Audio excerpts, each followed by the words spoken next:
So I had a question. One of the sites has currently 32 units going to 150, and then the other one 100. What is the, I guess, what are those units looking at now? What do they look like now? So those 32 units, are they one, twos, families? Like, what are the units now? If you could give us that breakdown. So part of the program, the federal program, is to provide a one-for-one replacement. So we are, if there's currently a studio there, we currently have to provide a studio. So everything above and beyond what is currently there, we are providing in addition to what is currently at the site. So that would just make sense for Gwen Cherry. There's only studios one and two twos?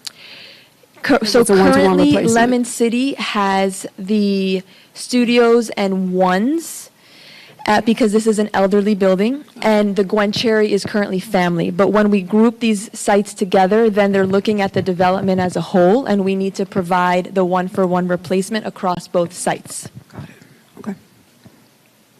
Just thinking about, families being displaced, because I know you said they can come back to a brand new, unit, but in the meantime, during construction, during building, what does that look like?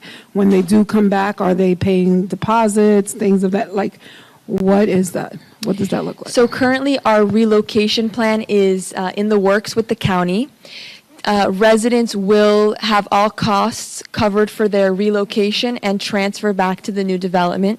They will be given the option to receive vouchers to find better housing than they're currently in the open market, or they can come to existing public housing that might be vacant.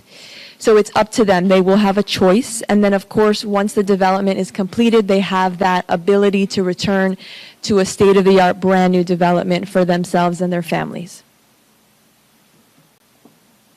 Thank you for your question. Through the chair, I have a couple questions just to piggyback on the relocation plan.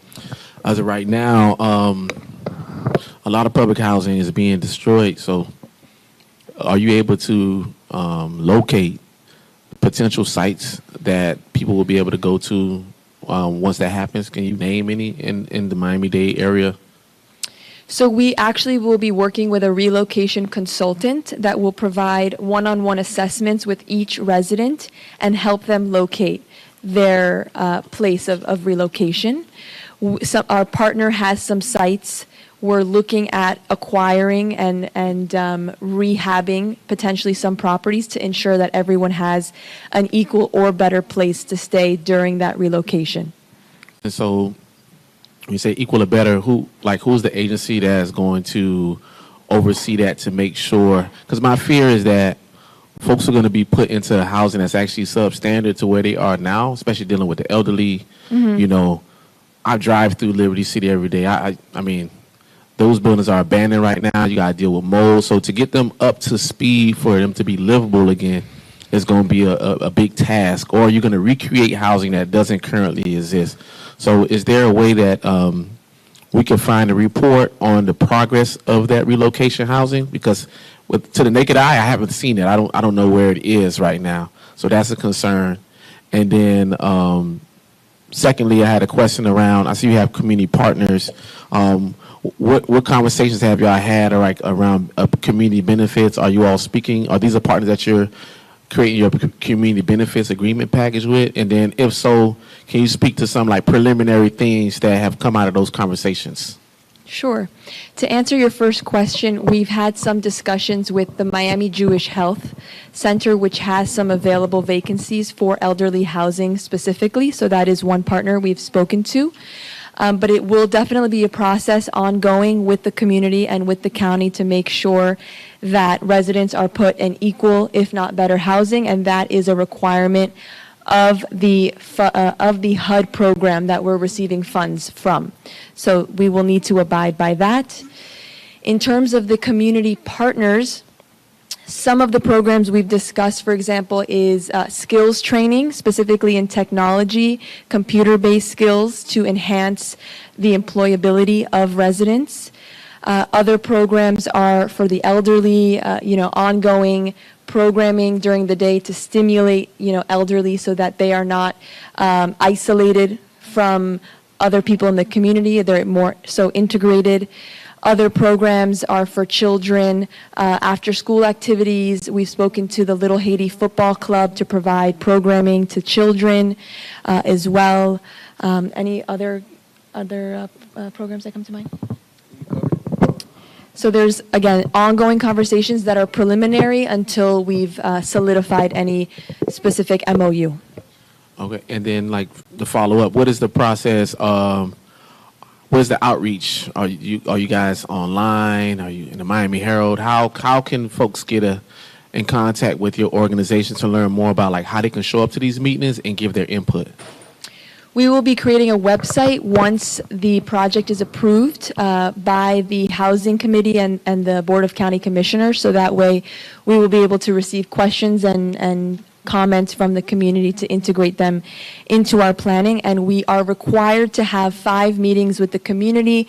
We've had one already with the residents of the site, and they were very grateful to see the development, and we're eager to see it come to fruition. So that was some positive feedback we received already. Thank you. Thank you for your question. Good evening. Thank you for coming and sharing. Hopefully that's a little better. Thank you for coming and sharing your projects with us. I have a couple of questions and looking for a little bit of clarity too. I wanted to know, what is the total height of the buildings? Sure. So depending on the site and the zoning, the Gwen Cherry project is currently 6 stories high, and the Lemon City is, I believe, 14 stories high. So we are using the current zoning as of right, but adding Live Local on top of that to maximize the density of the site for affordable and workforce housing. Are you seeking parking reductions? I do not believe so. We have a parking garage in the back of Lemon City. If we were to request parking reductions, it would be in compliance with the Live Local. So how many spaces per unit will you be providing? There's some pretty large units. You have 4-bedroom, 3-bedroom. You have a significant amount. They're not all, studios in 1 bedroom. So I'm curious to understand.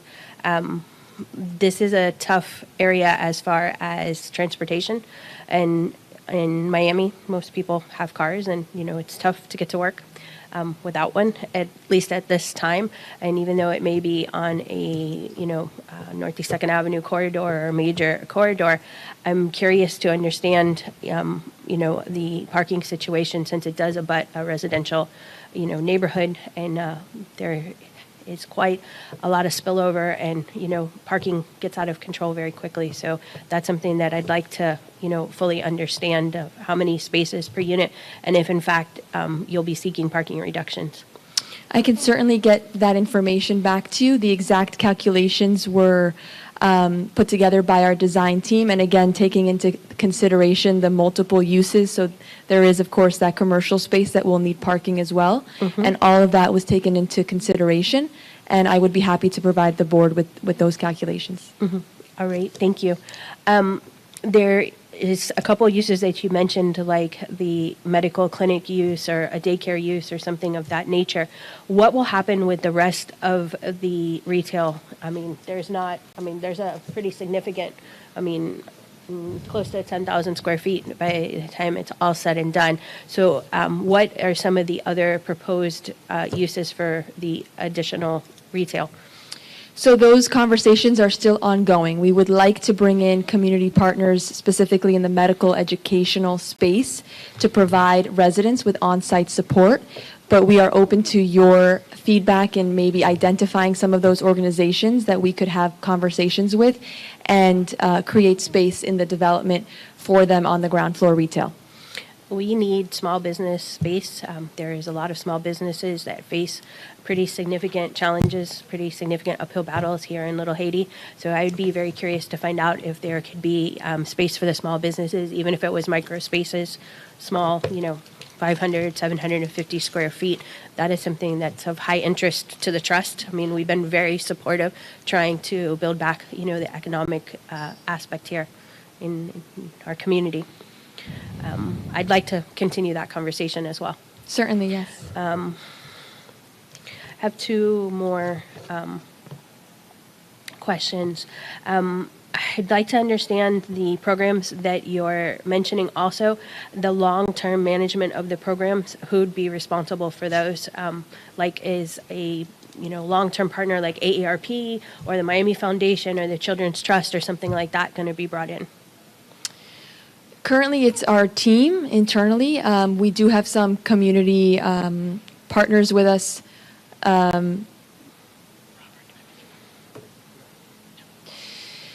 That is being coordinated internally, but we're open to bringing on someone like a long-term partner if that's something that you would recommend. Definitely. It's a Herculean effort to keep these programs going, into the future. So without a partner, to manage them, I'm not sure how that would go 10 years from now, for example. And lastly, you mentioned that you spoke to the residents that reside in the two buildings. Has there been any communication with the abutting neighbors that are, say, across the street from the project or directly behind it? There's quite a lot of multifamily and single-family, dwellings right around your projects. Some of them have been spoken to at the beginning to see if they would have been open to being part of the development. But no further communications have been made. That is something that we are open to doing more of, especially once the project is approved on the committee level, to incorporate them into our meetings and have their input. I think that those need to be done before you get any more approvals. I think you said something like a requirement of 5 meetings, and you definitely need to speak to the, surrounding neighbors. I mean, Little Haiti is it's a tough area, and a lot of these, different neighborhoods have been through a lot. And putting up with 2 years of construction and a 14-story building, across the street from your house or directly behind it, anything that can be done to support the existing communities and support, the long-time residents that have lived here would be greatly appreciated. So Thank you. I want to echo, Leslie and Ashley's comments too. We're losing our residents here in Little Haiti very quickly, and all the moving around and moving in, moving out, moving here, there. Somebody can be missing one paper. This becomes very taxing. Somebody's moving out of their home that they lived in for 15 years, moving them back, they miss one thing. So this just, in my opinion, needs to be handled very carefully. So very appreciative for updated housing and, trying to strengthen the community. But Little Haiti is a very special place. Thank you for that. We are definitely wanting to work more with the trust to make sure that those efforts are made and that the residents are included in those efforts. Thank you. Through the chair, I just had one more question. Can you give like an estimate cost of the total project? How much the project is worth or it's going to cost? Both phases are roughly $300 million. All right. Thank you. Thank you.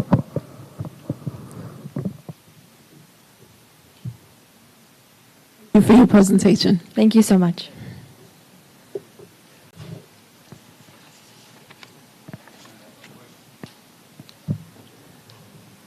Public comment has already. I think our next presentation, City of Miami Planning Department. Savannah's coming and she'll be making the presentation on behalf of No the problem. planning department.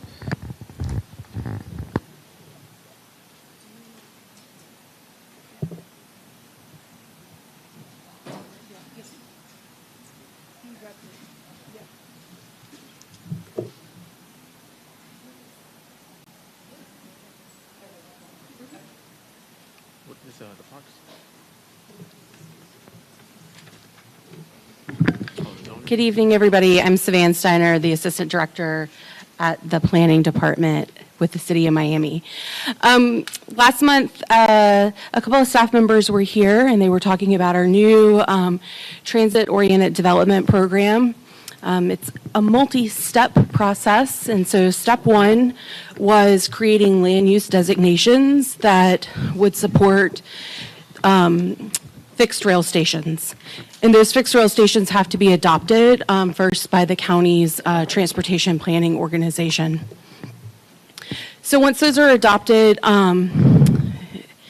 by the county, then the land use designation process allows developers to come in and request a land use designation to what we call a transit-oriented development land use designation. That process goes all the way through City Commission. It's meant to tie densities to the RTZ program at the county. So it's similar in that most of their fixed rail stations are looking at 250 units per acre. The second part of it, the second phase of it, is what we like to refer to the Miami 21 update, which actually is the part of the process that would allow developers to access that density that is allowed when you're within that proximity of a fixed rail station. So we have two programs that we're introducing to our zoning code, which is Miami 21. The first one is what we call our general transit station neighborhood district, and this would allow you to build up to a T612. And then with additional public benefits, you could bonus that as well. So the program is processed by warrant, which includes a mailer that goes out to all abutting property owners next to the project. Would only be allowed if you had a zoning category of T4, T5, or T6. So T3, you may know, is our single family zoning. T3 would not be eligible for this program. So it's only eligible, you would only be eligible once you got the land use designation if your property was zoned T4, T5, T6. Then through process of a warrant, you would be able, which includes a notice to all abutting property owners, you would be able to build to our T612 standards. You are required to have public benefits that includes a 10% affordable housing, affordable or attainable or workforce housing component. So minimum of your units must be 10%. Through that program. And then you also have to have enhanced pedestrian or enhanced mobility connection. So in Miami 21, when you're building, we require you to have a nice wide sidewalk with street trees and lights. This would require you to go beyond that. And so you would either have to maybe fill in a sidewalk gap somewhere within the transit-oriented development, improve the crosswalk, maybe install a rapid flashing beacon, which are those buttons where you press and then it stops traffic and you're able to cross the street. So those are the types of improvements that you would have to make or to be able to enter into this program. And that's because we really want to be able for people to be able to walk and bike safely to the transit station. Again, that allows you to develop to our T612 standards. You can go higher than 12 stories, but that includes additional public benefits that you can already access in Miami 21. So that would include going above and beyond the 10% and the enhanced neighborhood connection. The next program is the, and I have the clicker. Nope, there we go. The next program is our enhanced program, and it's really meant to master plan a community or a neighborhood. So it requires a minimum of 3 acres of land to be able to apply. That application process includes having a lot of upfront documentation that includes doing a traffic analysis upfront, identifying what your primary streets in your community are going to be, identifying what your streetscape throughout your entire 3 acres would look like, producing a diagram that would show us the massing of the buildings, also exactly where your public benefits would go. So there's a laundry list of items that you have to have in order to be able to apply for that process. This process is done by exception. So public notice goes out to all property owners within 300 feet, and it's a public hearing in front of the Planning, Zoning, and Appeals Board. Again, it's only available to people who have the land use designation of a transit-oriented node designation, and then you have to be zoned T4, T5, or T6. So the program is not available to properties that are zoned T3. It does include a large amount of public benefits. So the first thing that you have to do is you have to either A, build us a train station, or make a major donation or a major contribution to an already existing fixed rail station.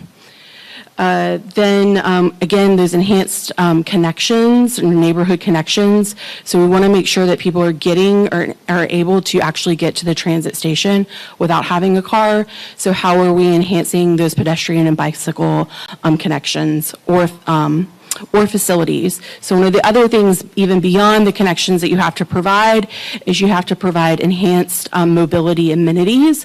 That includes things like a bike repair station, additional bike storage, or you have to do something like a freebie, which is a collector that would run stops and then pick people up throughout the development and take them to the train station. There's an affordable housing component. It's a minimum of 20% of units throughout the entire master plan. It's a minimum of 20% units. There's also a public park component, so you have to enhance a public park, build a public park, donate land for a public park, donate money for a public park, so there's a public park component as well. And then there is also a workforce development or small business support, and so this means that you can either offer like an incubator, a small business incubator space, you can provide workforce development, or one of the other things that we've introduced is micro retail. So you have to provide a minimum of 3,000 square feet within your development for micro retail. And those are typically spaces that would then be under 1,000 square feet to really help small businesses get off the ground. Additionally, you have a selection of one other type of public benefit that you can choose from, and that includes paying into a local trust, like the Little Haiti Trust, the Historic Preservation Trust Fund, the Public Art Trust Fund. You can redevelop a brownfield. You can do some enhanced sustainability, like green roofs, bioswales, and so there's a couple of options, and then you have to just pick one of those options. So those are the public benefits that are required. All of those have to be, as part of your application process, you have to include a public benefit diagram. So it would show exactly where all of your housing units were going, all your enhanced landscaping were going, all those neighborhood connections were going. It would all be as part of your application and detailed out, and submit it to the Planning, Zoning, and Appeals Board for review. So what does all of that enable you as a developer to do? And it enables you to access the density that is in the transit-oriented node. So that is anywhere from 150 units per acre up to 500 units per acre. For most of our TODs in the city of Miami, it's going to be 250 units per acre. You can build up to T6 24, so 24 stories in height. You can use all of the different uses that we allow in general commercial and light industrial. You can bonus above the 24 stories with additional public benefits. So then you would have to go above and beyond the public benefits that you're already required through the exception process. And that includes additional, it's usually additional public affordable housing, or you have to pay into the Affordable Housing Trust Fund. That's usually the process that people go through to access those additional heightened FLR. There are reduced parking requirements, of course, that go along with it. There are some setback waivers as well that go along with it. And then, and those are the major things that are changed from our typical T624 standards. And that's really it. I'm happy to answer any questions about the program.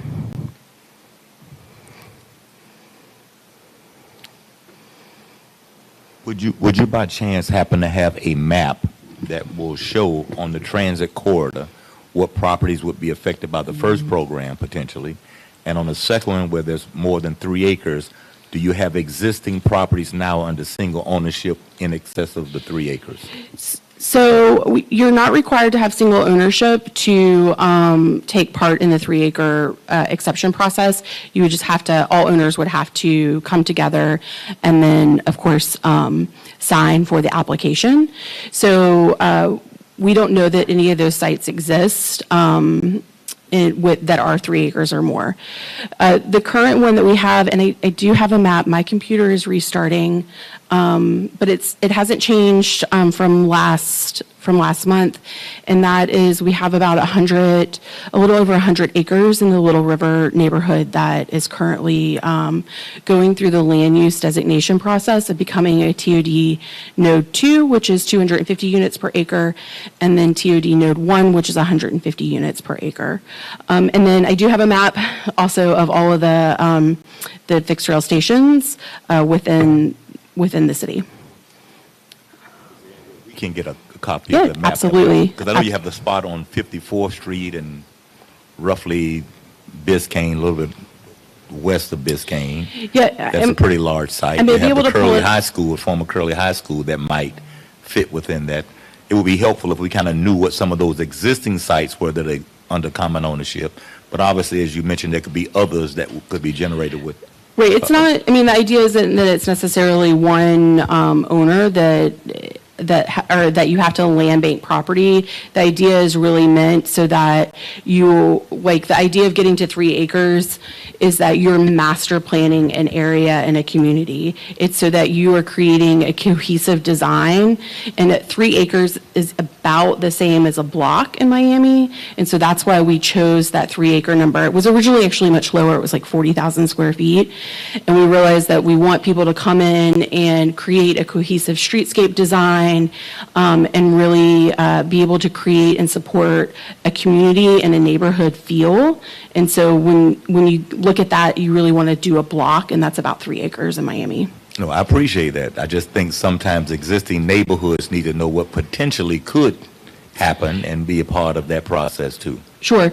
And again, we only have the one right now that's coming through the process to get the land use designation. And so we imagine that there will be others at later times that will have to come through the process, and they'll have to go all the way through the city commission to get that approved. But prior to the process, is there any way that I can, map can be put together that I mean, shows? I'm happy to give you a map of where the existing TODs are located. Okay. I can do that. Need to help. Good evening. I have a couple, clarifications and questions. You were mentioning when you were speaking to Mr. Holland now about just about 100 acres, and I am guessing that is what is along Northwest 71st Street. Is that what you're speaking of? That project that's coming through? Yes, that's in conjunction with the Victory Homes redevelopment, yes. Okay. And I guess what I want to understand, I'm having a little bit from the last presentation to this one, to looking at what you guys have provided us. Is there a distance radius, or how does that work? Because, Yes. so we're dealing with 71st Street. Where does it morph out from 71st Street? How far do the benefits go? Because we're talking about that development is literally right along the main corridor. Sure. So TODs, transit-oriented developments, fixed rail stations have to be approved by the Miami-Dade County Transportation Planning Organization. They use a half mile to set up what is better known as their RTZ program from that fixed rail station. A half mile from the fixed rail station in a general radius is the national best practice for what a TOD is. So the idea really is that anywhere within that half mile, you would be able to apply for the TOD node. Now, through through our comprehensive plan, we have picked up the idea of 15-minute communities or 15-minute cities, and that is the idea that you're really able to get anywhere you need to go in 15 minutes. And so through that, we've extended that to that TOD from a half mile to a mile. That is really meant to be a smaller density. So in the project that you're seeing go through right now, once you get to that half mile, that density drops down to that TOD node 1, which is that 150 units per acre. So, and that's really only allowed between that half mile and 1 mile marker. And that's all tied into the comp plan. Those are all policies that are already listed in our comp plan. So you can go up to the mile, but when you go up to the mile, you have to have that bicycle pedestrian infrastructure, or you have to be able to provide that circulator. So you have to be able to connect. And the purpose of that is that we know in transportation planning, a lot of our issues are that first mile, last mile issue. So I might be able to take a train and get to my final destination, or get to the next train station, but my final destination is 3/4 of a mile away. How am I walking to work? How am I walking to my home when it's that far away? Or how am I bicycling to my home? How am I getting on my scooter and scooting to my home? Or is there a freebie that I can pick up? Or is there a trolley or something like that, some type of circulator that I can pick up? Or in a lot of places, a lot of cities use bike share programs to help solve for that last mile, first mile issue. Not sure that that's always the best solution, but that's why we've extended it up to that mile with the infrastructure to support that, so that we are able to solve and really look and solve that first mile, last mile issue. I'm concerned. This really will incentivize a lot of new development, and I really think that it's going to affect a lot of the naturally occurring affordable housing here in Little Haiti. And I'm curious, very curious to see if anything can be done to raise the percentages. I mean, 10% is not a lot.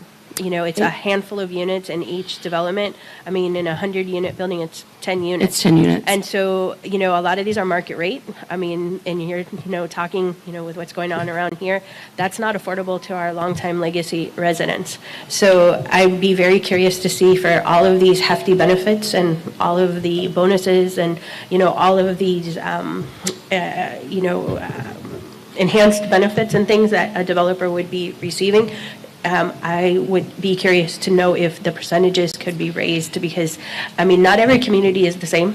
Not every, maybe in Flagami it's a different situation than it is here in Little Haiti or a different portion of the city. But we have a real housing crisis, and I'd like to know if that would, how far along is this? Is this still open for consideration? I know it has to go before a commission. Can we make recommendations from this board, or, We can make changes all the way up to second reading. All right, that's great. Because, I'd like to see, if somebody's getting this, hefty benefits package, a lot more units, maybe it's not all 80% AMI or, but we need housing. That is an Achilles heel here. I think we're definitely open to recommendations. So if you guys have recommendations for, 5% being below 60%, and then another 10% being at 80%, and another 5% being at workforce, for a total of 20. I think we're open to hearing those recommendations and making that change. There's no hesitation from city staff to increase that number. I will say that one of the things that we used as our benchmark program is the county has an RTZ program, and of course that allows you to go up in some cases to 250 units per acre with 25 stories in height, and the minimum requirement for that is only 12.5% affordable housing. Yes. So, we're letting you go up to 12 stories and only requiring the 10, and then the 24 stories and requiring the 20. So that's kind of how we landed on those numbers. But I think that as staff, we're happy to introduce any kind of combination of numbers or increase those numbers. Okay. I'm that's happy awesome. I'm happy to take that recommendation. Yeah, the county's program upsets me and makes me a little sad too. I- For another board that I sit on, that's another painful process every meeting. So I appreciate it, and we'll see if maybe we do something as a board and make a recommendation. The housing is a significant issue here. So And we have access to census data and demographics, so we can always base it on that, right, as well. So we can probably tie it, there's maybe a way that we can tie it to demographics, because we want to make sure that, workforce housing in some of our census blocks, we're being forced into using a higher AMI that's a citywide or a countywide AMI, but that's not the AMI for that census block or for that neighborhood. Little And Haiti. so as a result, we need to go with a lower percentage. We need to have more units at 60% AMI instead of workforce housing, to really get workforce housing within a community. Okay. So I think that we're happy to look at that, or even potentially maybe tie it to demographics, or that can be done through the process. That can also be something that's done through that planning process. Okay, that's awesome. Yeah, I'm very curious about that. The other thing that I picked up on is the T4 makes me a little uncomfortable, because T4 is kind of broad. You might have a duplex, a small 6-unit building. Again, that's a lot of naturally occurring, affordable housing. And there's T4 mixed all in this area in Little Haiti. So what happens if there's T4 surrounded by T3, for example? If you can gather up, several of these duplex or quadplex buildings, what happens if it's in a more or less single-family T3 neighborhood? So again, that's why we increased that from 40,000 square feet to the 3 acres. So you're really having to look at more of of developing a whole block, and then also creating or maintaining some type of sense of community. Hold on. So Maybe I'm missing, I'm the first program. the first program you could do to T612. So those would have to each individually come in as its own application. So those would be reviewed on a case-by-case basis? Right. Okay, I'm good with that. And then, of course, warrants are appealable to the Planning, Zoning, and Appeals Board, as well as to City Commission. Okay, yeah, because the second program is more or less like a mini SAP. Yes.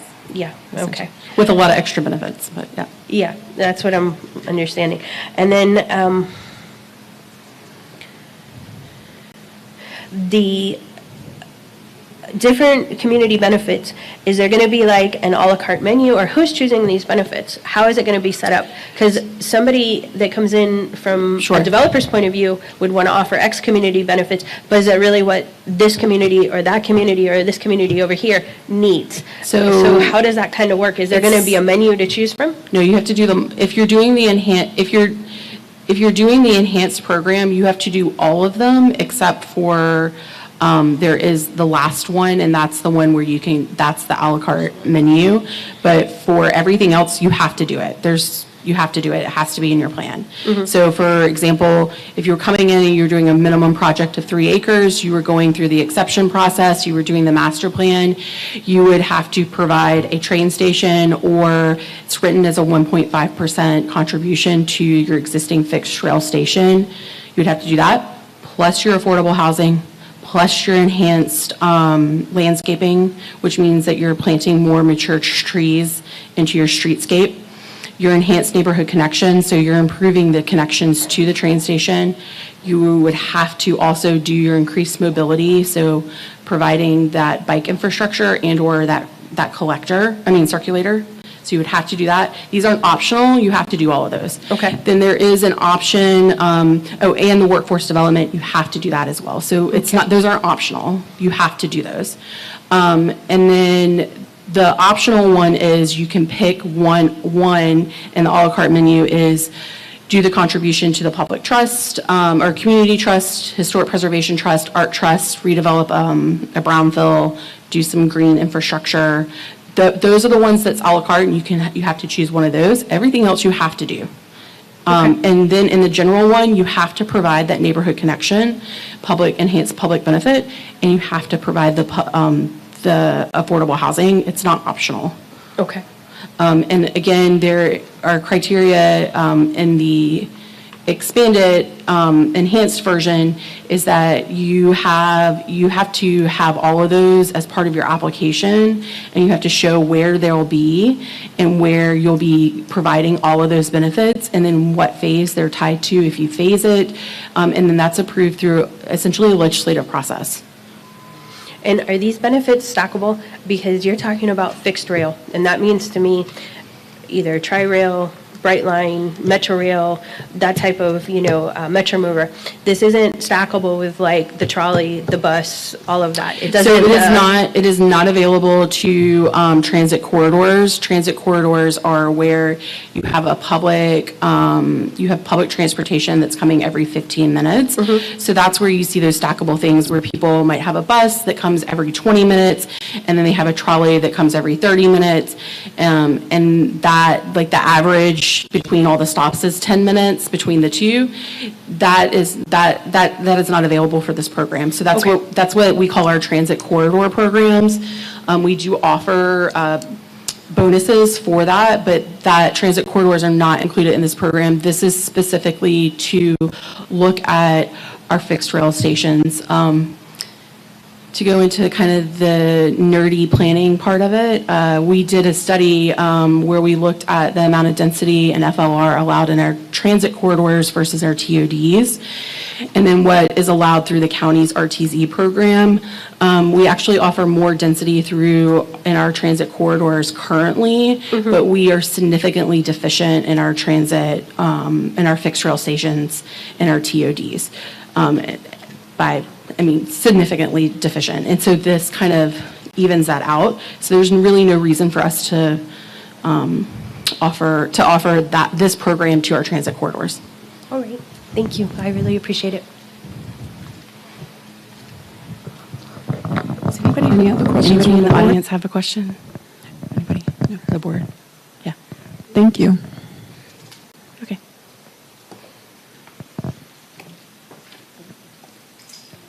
So I think, Joanne, the follow-up is a map that Robert, yeah, okay, perfect. I will request a map and supply it to the board once received. In addition, I will take any additional commentary as far as recommendations. The item is scheduled to go in front of commission on Thursday. Okay. I guess But it will come back for second reading. Okay. Yeah, it goes to the state, and then it'll come back on second reading. Okay. We'll go ahead and move into legislative items.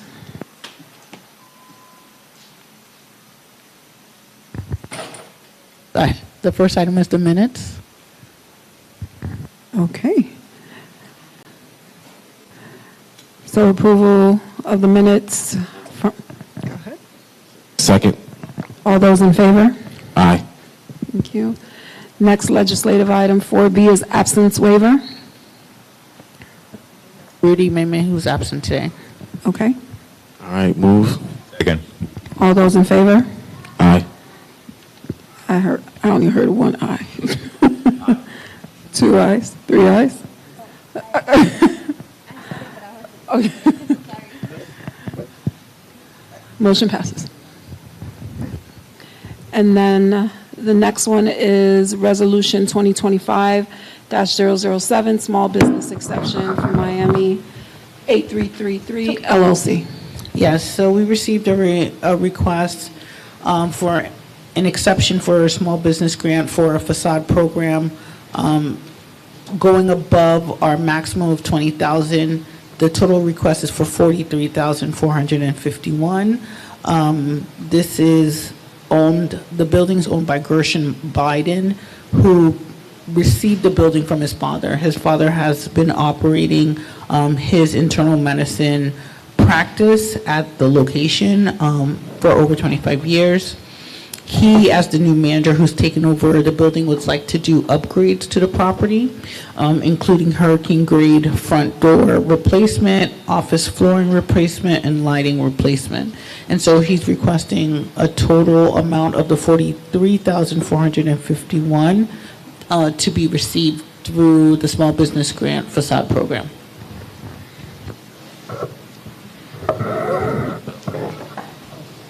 just one quick correction to that is the property is actually owned by his business. I know we like to deal with people, so we'd love to put faces to names, but the property is owned under Miami 8333 LLC, so that's why the business is in there. What's the actual address of? It's actually 8333. Really? Yeah. I was over here doing my research. Oh, okay. His application's wrong. That's interesting because on the application it says 8335. So I will verify. I wonder if it has two addresses on the same property. I'm one of the contractors, he was able to make it, so he told me to come. Oh, okay. There was a building that hit demolition. Oh, it does. Yeah. And the existing building, he's trying to improve it, and it requires a lot of work. Can you take the microphone, sir? Yeah, so I'm one of the contractors that gave him some quotes on the windows. He told me to come since he couldn't make it, in case there were any questions about the windows or the cost. But there was a building behind his building that was required to be demolished since it was dilapidated and old. So he demolished that building. I think he's turning it into a parking lot. And he wants to put windows around the medical office to make it more appealing to the public. Any questions about the cost or anything, or? No, I have other questions beyond the cost. Okay. Yeah. For me, or? Not from you. Okay. Not from you. Was there a financial given? Yes, we received tax returns. His personal tax return, and I believe he files a Schedule C with the company. But all the documents that we received were under the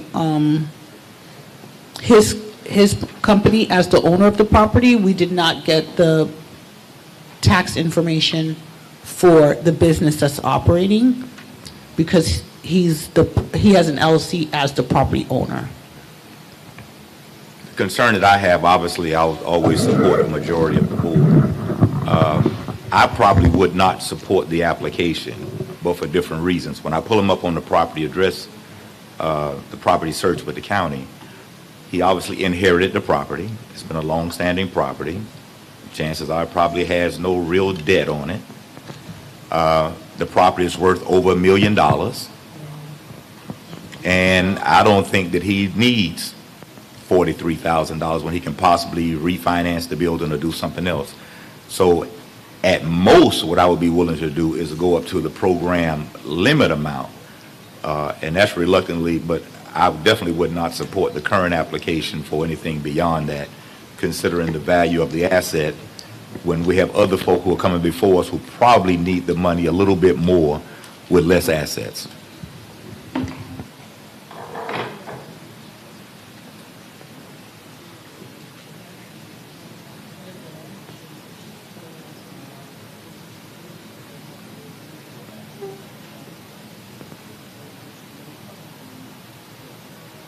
Have to confirm. I know we have a copy of the quitclaim deed that was done between him and his father. However, I don't know whether or not there's any debt on the property. So For that, fairness, maybe it should be deferred. Okay. So we can get that background information. I don't know if, because it says annual revenue of $60,000. I'm sure if you're running a business over there, a medical clinic, you're doing more than $60,000 a year. so that's not the income of the business, of the medical clinic. It's the income of the Miami 8333 LLC. It's a shell game. I just need more detail. Got you. All right, I will get that information. Is there any additional information I should gather for the next board meeting? Chair? I'd like to know if there is any other partners, if there's, he's the sole officer, sole member, and what is, is his dad still operating the clinic? How long is that going to go on?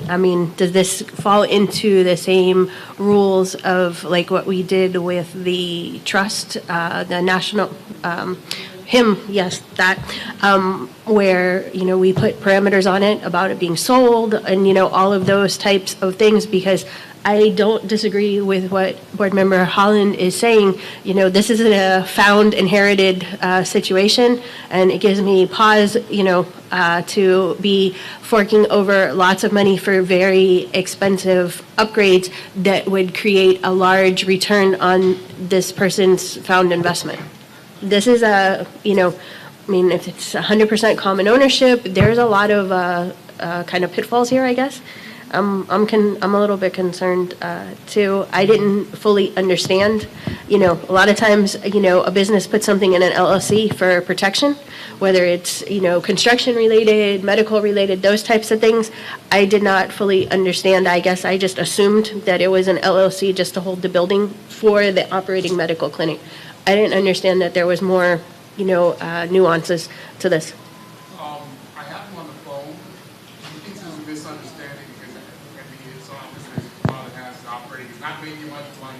Any comments have to be on the record. Yeah, we're gonna probably, if the board agrees, defer this, and he'll have to come to the next meeting. If we're not gonna, I mean, the rest of the board can, you know, vote if they want, but I'm not okay speaking to someone on the phone. He doesn't want to sell. He has told people do want to buy. He's trying to keep it. Not- So what we'll do is, I'm not saying anything if it's not on the record. Okay. Everything has to take place.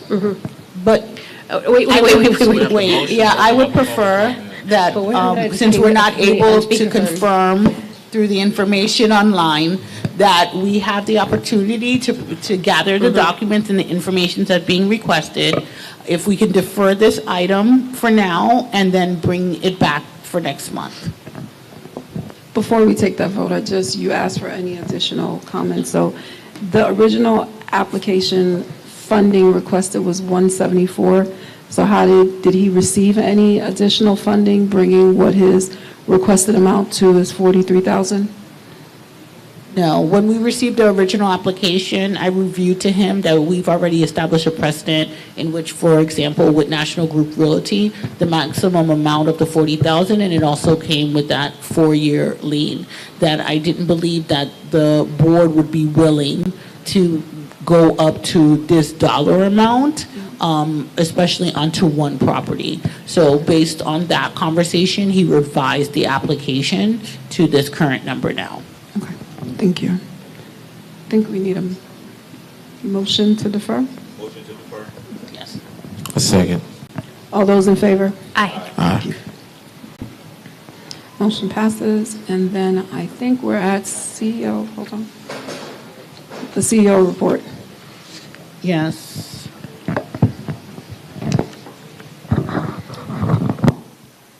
So, the trust is participating alongside the City of Miami's Resilience and Sustainability and the Miami Foundation to do a program in which they're doing a study on heat in homes, residential homes. So we are currently looking for 10 residents that are willing to install heat sensors into their home, and they will receive $200 over the time of the study, $100 at the beginning when the sensors are put inside, and a second $100 when the sensors are picked up.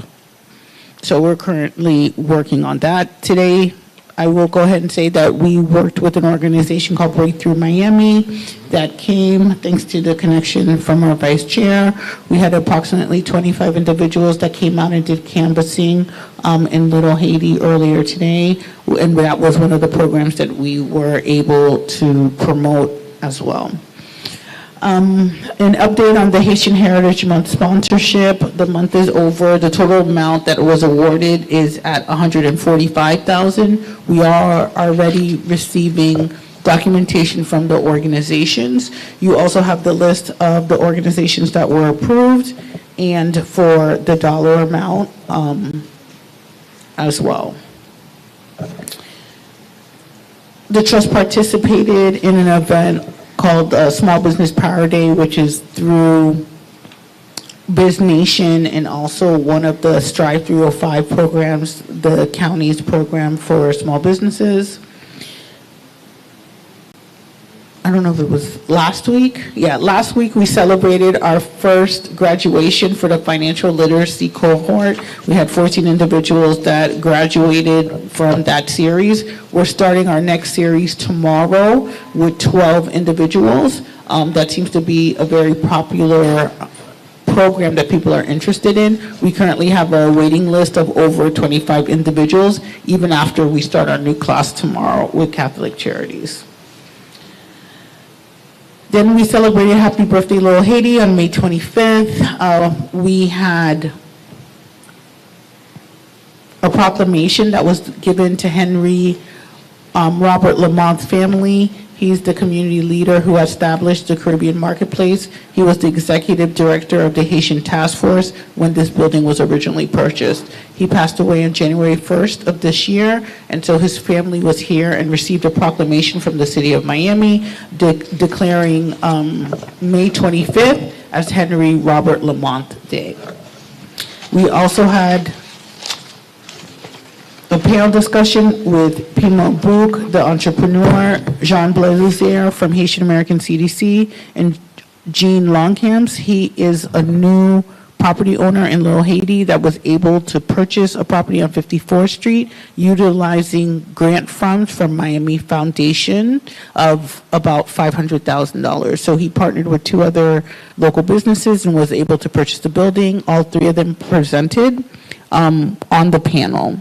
And we also provided a check presentation for $20,000 to the Vegan Marie, bringing our total in small business grants to $270,000 that we've been able to award to small businesses in Little Haiti.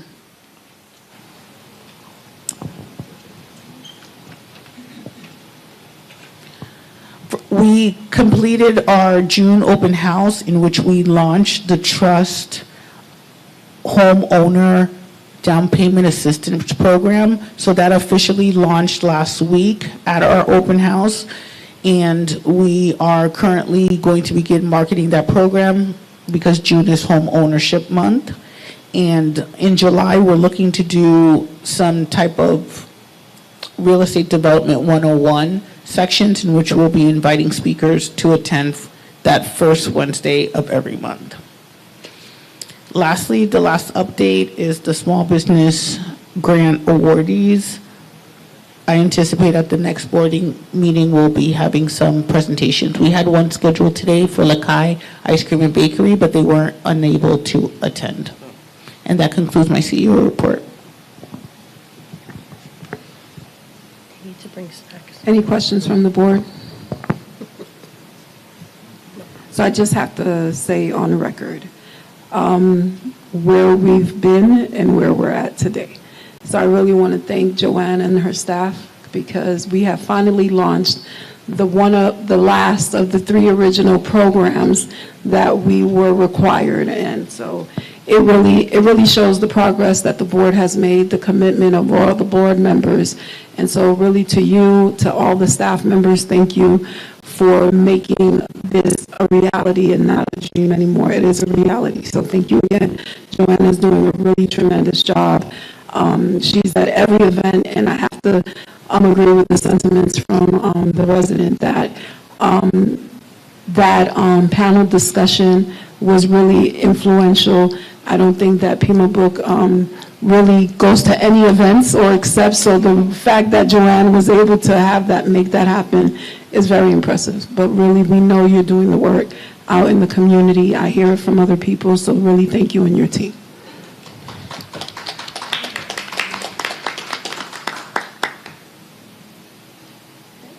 There was nothing left, so meeting adjourned. Y'all getting good.